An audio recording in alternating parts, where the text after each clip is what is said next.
It was on 16th of this month.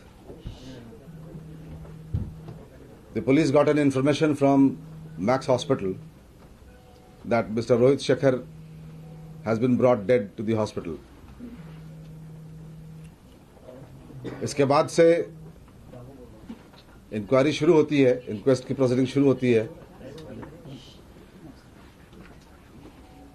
And during the inquiry, it was found that Rohit Shekhar, age 40 years, is the only issue of Shrimati Ujjwala Tiwari and late Shri Narayan Dutt Tiwari, the former governor of Andhra Pradesh, former chief minister of Uttar Pradesh and Uttarakhand.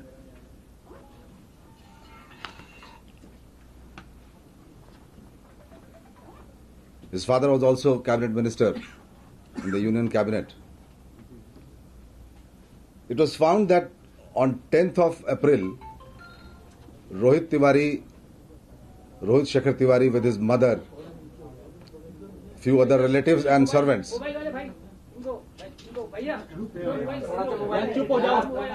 Yeah, you are spoiling entire PC. यार आपको पता भी है कुछ? Yes, sir. During the inquiry, it was found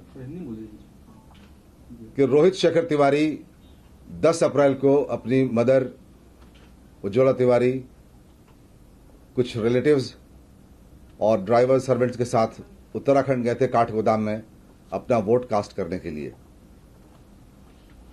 और 15 अप्रैल को वापस लौटे दिल्ली रात में करीब 10:15 साढ़े 10 बजे के आसपास. It was also learned that he had been drinking all the way from Uttarakhand to Delhi along with the lady relative in the same car he was travelling by.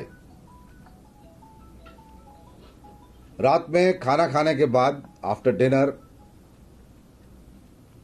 उनकी मदर और जो रिलेटिव उनके साथ गए थे और कुछ servants वापस उनके तिलक लेन वाले बंगले पे चले गए और जो लोग बच गए यहाँ पे घर में वो भी खाना खा करके 11, साढ़े 11, 12, साढ़े 12 तक सभी ऊपर के फ्लोर्स पे चले गए.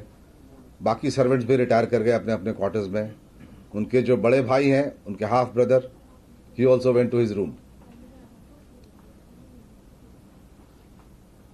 नेक्स्ट डे शाम को 4 बजे one of the servants discovered that Rohit Shekhar is not responding and he is bleeding from his nose. इसके बाद जो भी लोग घर के मौजूद थे सभी भाग के ऊपर गए और उनको हॉस्पिटल ले जाया गया. हॉस्पिटल मैक्स में उनको he was declared brought dead.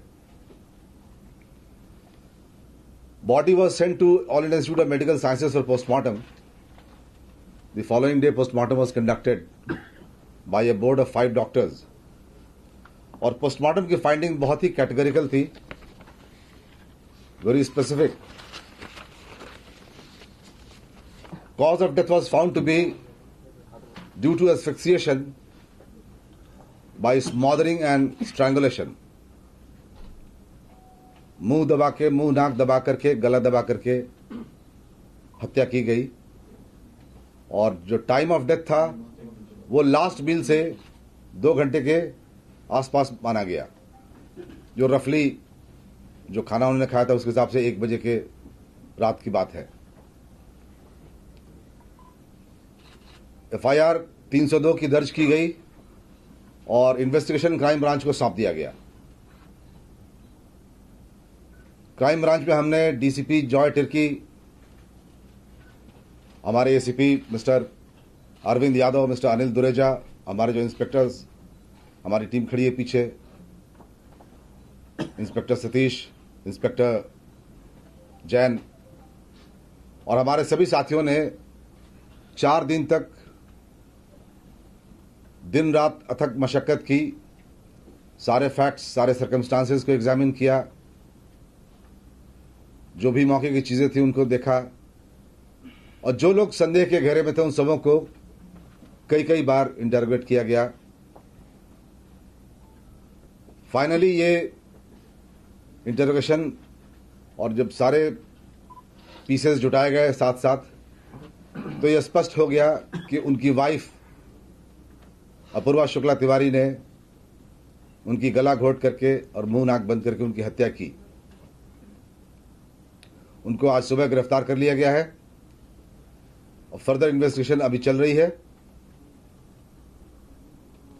आज पुलिस टीम हमारी उनकी वो कोर्ट में प्रोड्यूस करके रिमांड लेगी उनका, फिर आगे की कार्रवाई हम करेंगे इस पर। सर मोटिव क्या था? मोटिव और क्या अकेले ही मारा, कोई और भी थे सर? मोटिव के तौर पे मैं बता दूं कि from day 1 Rohit Shekhar Tiwari and Apurva Shukla Tiwari, they have had turbulent marriage. It was an unhappy marriage.